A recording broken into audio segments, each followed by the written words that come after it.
নমস্কার, আমি অনন্যা চক্রবর্তী আরেকবার আপনাদের সামনে এসেছি দেশ বাঁচাও গণমঞ্চের ইউটিউব চ্যানেলের পক্ষ থেকে। আমরা আপনাদের রোজই আপনাদের কাছে আসি কিছু না কিছু বক্তব্য নিয়ে, এবং সেটা অবশ্যই বিজেপি বিরোধী।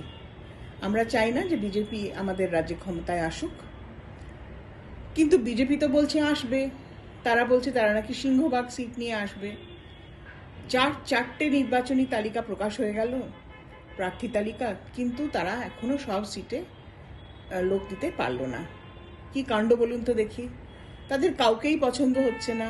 আমাদের রাজ্যে পুলিশকে পছন্দ হচ্ছে না, আইপিএস অফিসার ধরে ধরে ট্রান্সফার করে দিচ্ছে, আইএএস অফিসার ধরে ধরে ট্রান্সফার করে দিচ্ছে, বিডিওদের ধরে ধরে ট্রান্সফার করে দিচ্ছে, সবাইকেই ধরে ধরে ট্রান্সফার করে দিচ্ছে, এবং কাউকেই ওদের পছন্দ হচ্ছে না, মনের মতো হচ্ছে না। তারা মনে করছে না তাদের লোক বলে। তাহলে কি প্রার্থীদের ক্ষেত্রেও তাই? কারণ অনেক দিন হয়ে গেল, এখনো পর্যন্ত কিন্তু তারা সব সিটে প্রার্থী দিতে পারছে না। তো এটা নিয়ে আমার বন্ধু দীপান্বিতা একটা সুন্দর ছড়া লিখেছে, আসুন আপনাদের সঙ্গে শেয়ার করি। নাম মেলে না হায়, ভোটের বাদ্যি বেজে উঠতেই শুরু লম্ফঝম্প, সব আসনেই জিতবে হনু, বলল করে দম্ভ। প্রার্থী সবই ঠিক রেখেছি, জেনে রেখো ভাই, নামের লিস্টটি দেখে জানি চমকাবে সবাই। 144 নামে সাজলো প্রথমবারের তালিকা, বাকি নামও আসছে দেখো, দিন কয়েকের অপেক্ষা।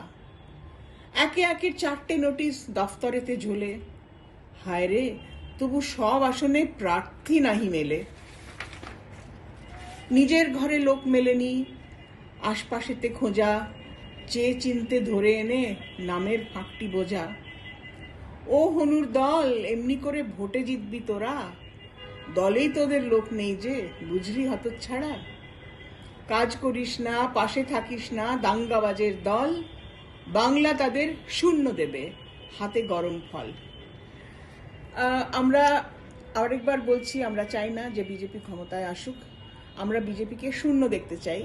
আমরা জানি পশ্চিমবঙ্গের মাটি শক্ত ঘাঁটি, এখানকার মানুষ ভেবেচিন্তেই ভোট দেবেন। যদি আমাদের এই অনুষ্ঠানগুলি ভালো লাগে, তাহলে প্লিজ লাইক করুন, শেয়ার করুন, সাবস্ক্রাইব করুন। ভালো থাকবেন, ধন্যবাদ।